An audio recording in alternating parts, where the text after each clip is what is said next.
Hello and welcome to the live stream. My name is Favio Poci and I am one of 6 Elliott Wave analysts that help teach you how to use the Elliott Wave Principle to look at and trade the markets. Today, I want to show you a lesson I did back in July on gold, where I discussed how to utilize the Elliott Wave Principle when choosing entry and exit points in a trade. Let's take a look. In today's episode, we'll be talking about gold, more specifically, a pattern within this market and how do we actually trade with this pattern. Some of you guys had some nice questions, and I thought, why not create a lesson and answer them according to my perspective and experience.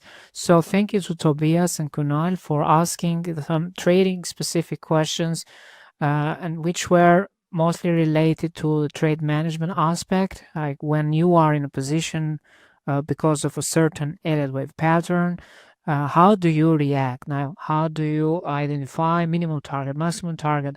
How do you scale out of a position? Do you hold the entire core position for one target, or do you scale out? Also, if you scale out, what do you do with the remainder of the position? Do you adjust the stop loss or not? All of these questions I'll try to answer according to my viewpoints and what I do myself. But keep in mind that this is a relative subject. It depends on each and everyone's experience, account balance, time horizon in the market, time frame analysis. So it might not be a one size fit all approach. So just take it with a grain of salt, I would say. But I do trade. Futures, Nasdaq futures. I do swing trade in gold, and also I hold positions in stocks. So basically, I'll just share my perspective on what do I do when I trade with a wave principle or with a specific pattern. So let's talk about gold. We are in a nice inflection point, let's say near term, but the gold has been in a massive rush or bull run for 1.5 years right now. And back in March or April, I recorded a video there and I thought that we have a peak somewhere in wave 3. And I was looking for a pullback in this fourth wave. Considering the size of wave 2, I'm looking for similar or proportionate behavior or structure in wave 4. So we can do this slope analysis. There is no rule, but you look for similar size. If not size, then in time correction. So it gives us ideal target of somewhere 3K. It also coincides with this temporary channel's lower boundary. I drew the channel by connecting the extremes of wave 1, 3 and take the parallel of wave 2. When market or prices trade towards lower boundary of this temporary channel is an indication that wave 3 has peaked, wave 4 is unfolding.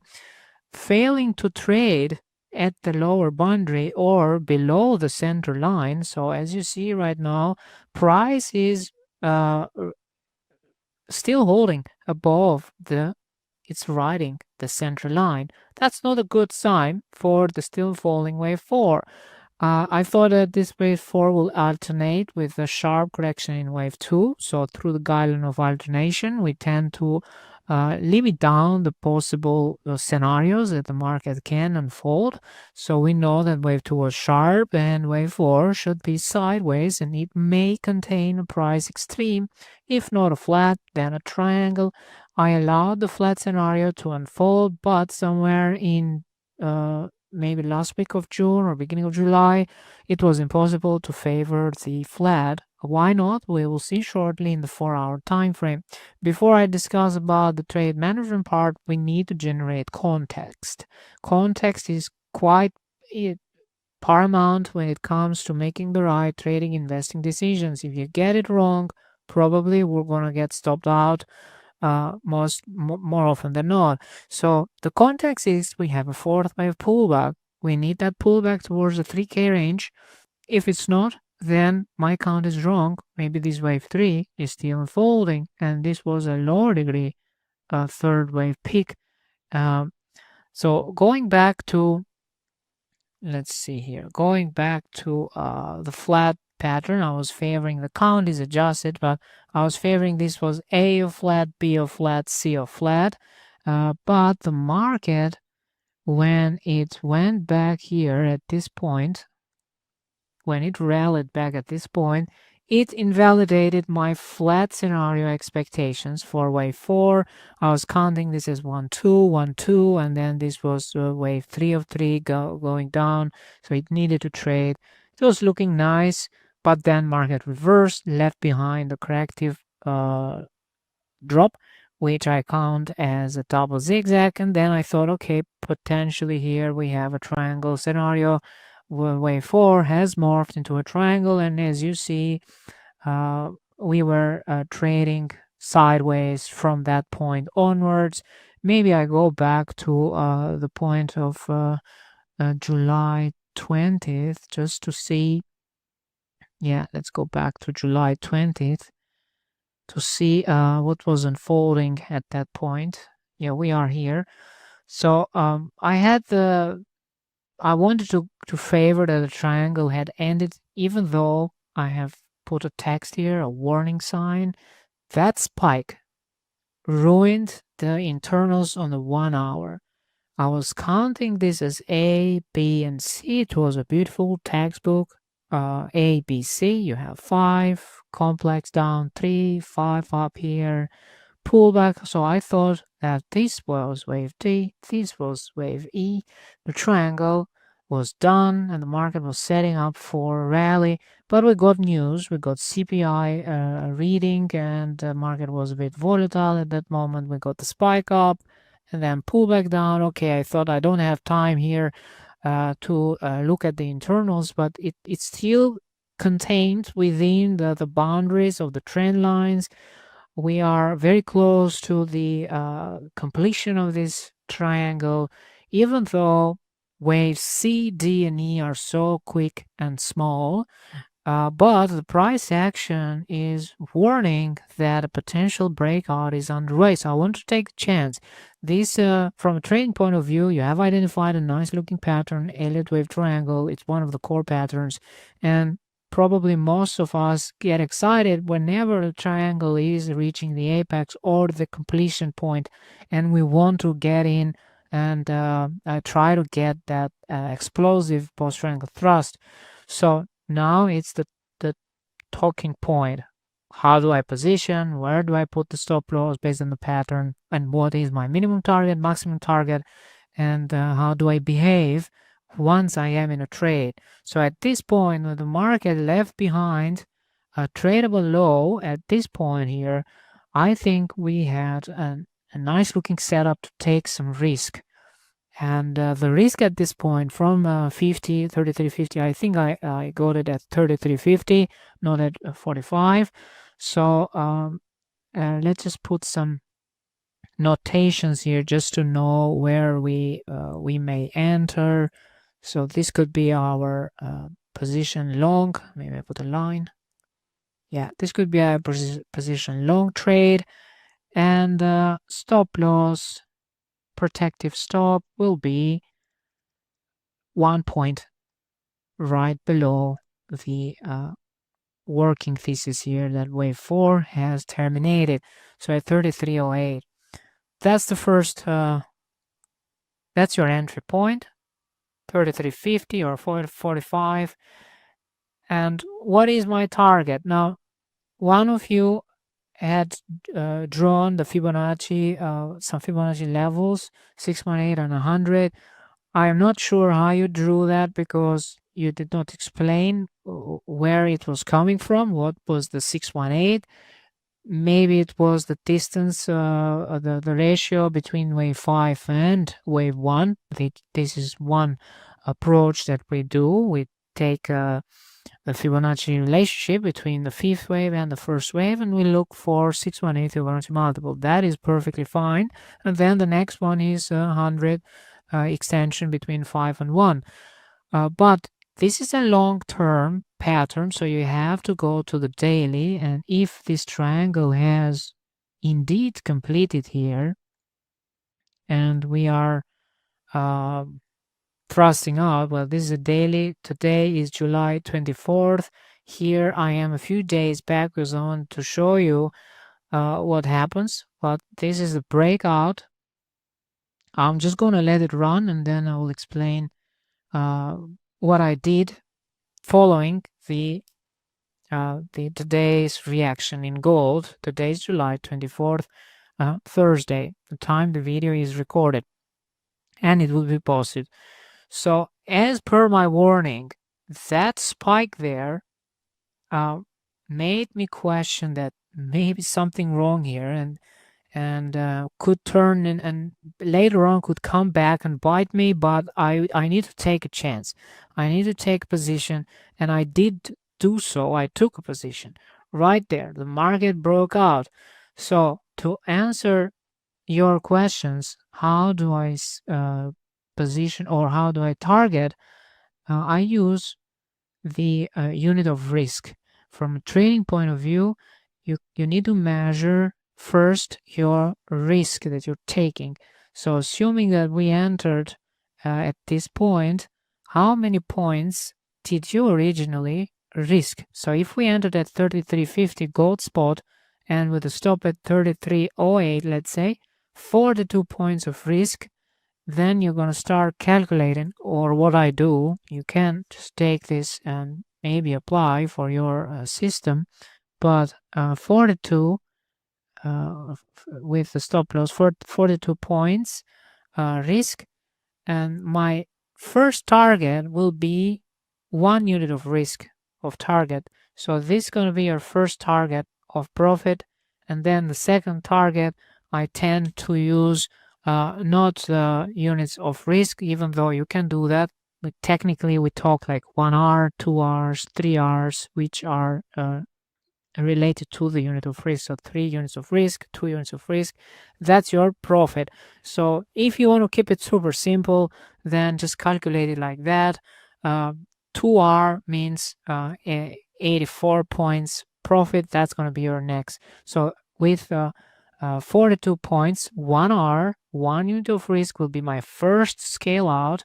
Then from my entry, I'll add 42 points. My entry was at 33.50 plus 42 points, 33.92 is the first target. So let's just try to find where is that 33.92. All right, so that's the first target. Remember that this method is applied when I'm trading leveraged instruments, products, not cash products. If it's a stock, maybe the calculation is different, but this is a leverage product. I'm trading with high leverage. That's why I am using this system.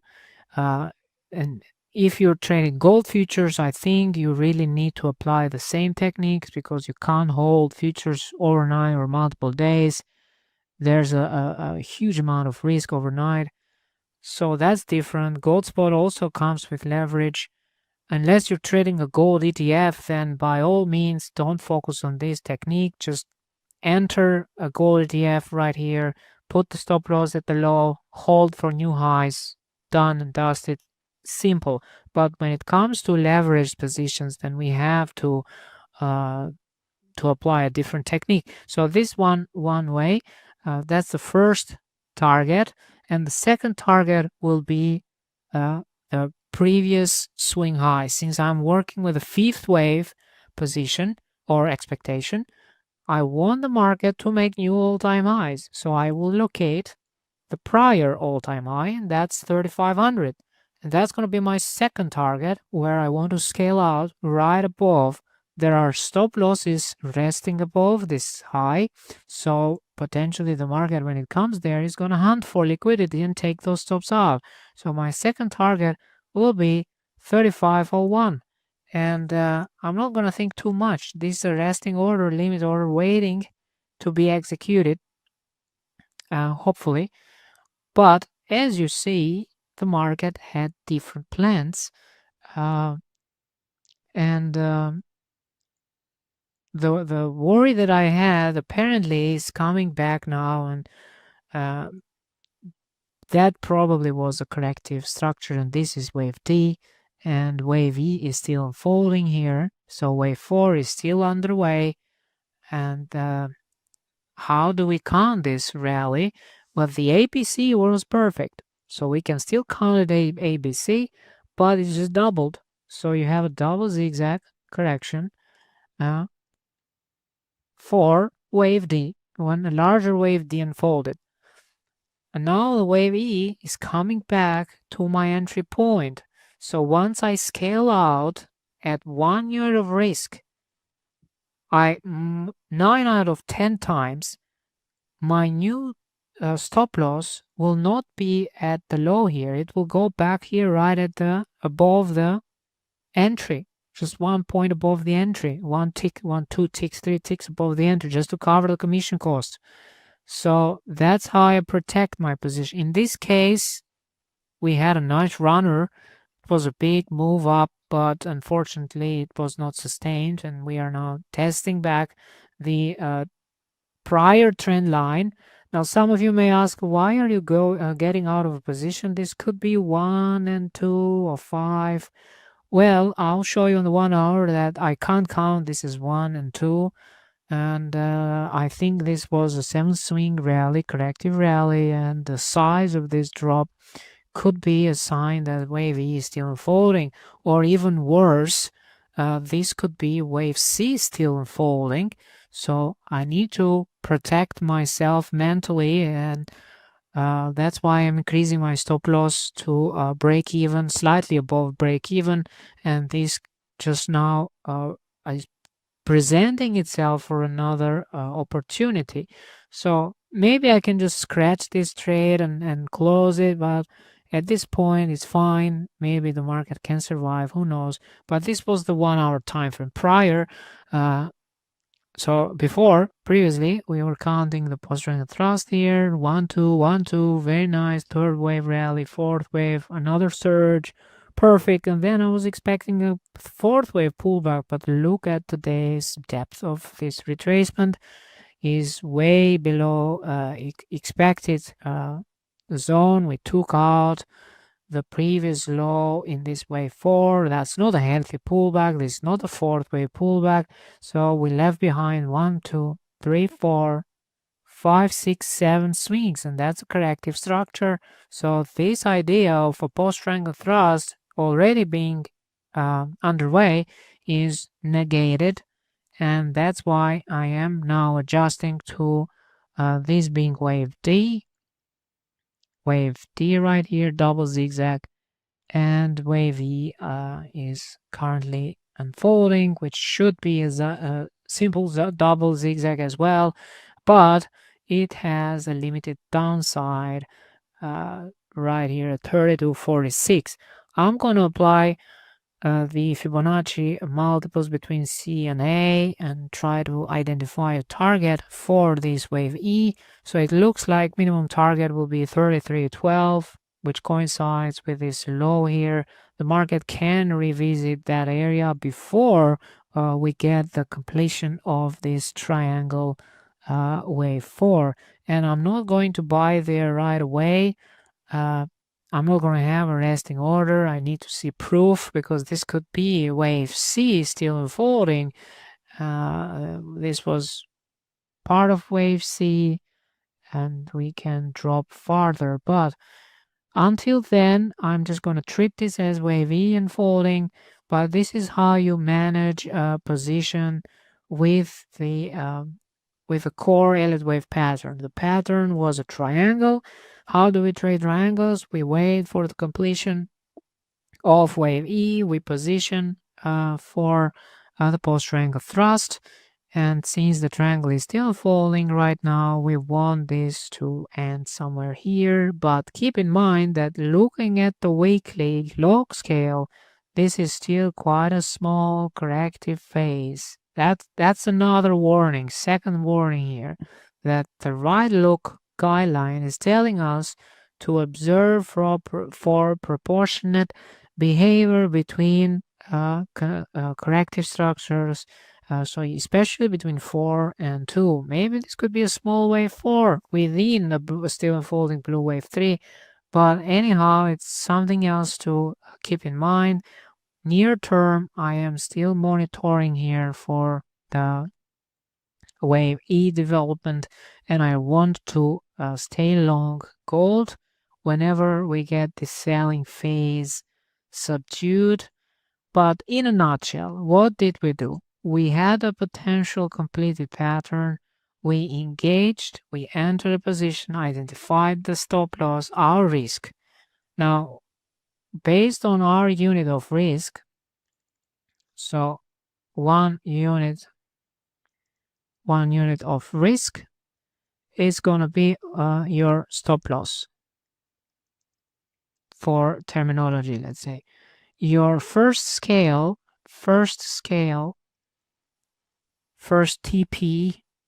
take profit 1, will be that 1 unit of risk. 1R. We write it 1R.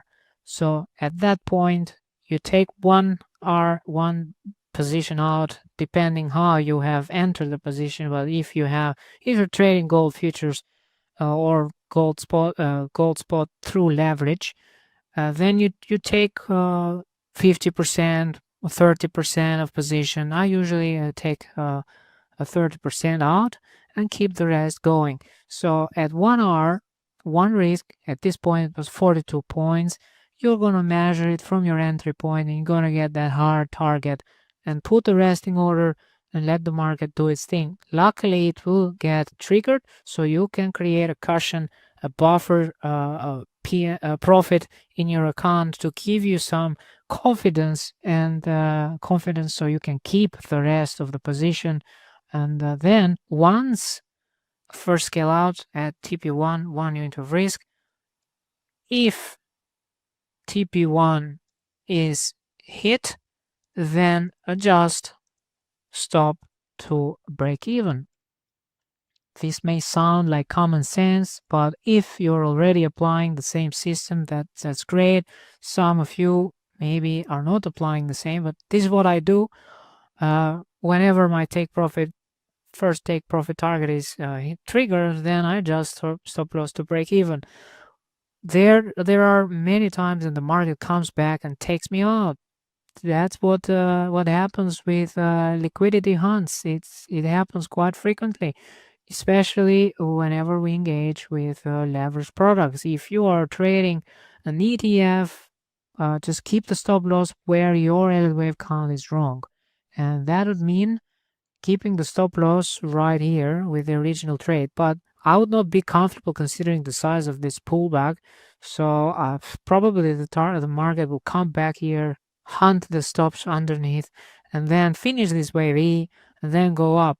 So that's why I prefer to protect myself, adjust to break even, hold the rest, then if you survive, take profit 2 will be the prior high in this specific position was take profit 2, a prior swing high where the next wave count should trade. So if this was a 5th wave rally, then we need all-time high. So we need to take out. That's my take profit 2. And take profit 3, that's the maximum. The maximum target will be the Fibonacci multiples between 5 and 1s. Fib extensions multiple between 5 and 1. And that is, for example, 618, as Tobias mentioned, or the one between 5 and 1. If you want to trade only cash positions, then just go with the target here. At first target will be the 618, the second target the equality, and that's done. Easy, simple, without thinking too much like a scalper or a short-term trader with units of risk. So that's another approach, but it depends what kind of product you are trading. And that's why there is no exact science here. It's just what works for you, what works for your account, your time horizon. Maybe some of you could just be happy with a portion of this breakout and you're fine and you can retrade again. So, how do you approach the next move in gold? Well, my revision here is that this wave E should terminate above 32.46, and I still want to long the market soon, maybe not anytime this week, but who knows. I need proof first. I need to see if we're going to test this Fibonacci multiple. That's the extension multiple relationship between wave E and C. That's a common target where wave E can terminate. It can spike a bit below to hunt some stops here, as I said, and then we can continue higher. So hopefully I answered your questions and shared something new for you guys. Remember that every Elliott wave pattern has their specific ways of being traded. This was a post-triangle thrust. The system is different when it comes to trading third waves, because you need to, for example, if you are entering somewhere here and you hold for third wave, your targets will be different. And depending if it's leverage product or not, if it is leveraged, then by all means, 1 unit of risk should always be the first scale out. Then the rest is up to you. If you prefer to keep 3 units of risk, 5 units of risk, but when it comes to third wave expected move, always aim for 1.315, not less. A third wave is the strongest and it's going to travel farther than the rest of the subdivisions. So 3 units of risk, 5 units of risk are achievable targets. The market can travel even farther than that. So keep that in mind, that every Elliott wave pattern provides different techniques of managing the trade, identifying the minimum and maximum target, or scaling out and adjusting stop loss. I think adjusting stop loss is easier, the easiest thing you can do once you are in the money, in profit. The easiest thing you can do is to go to break even.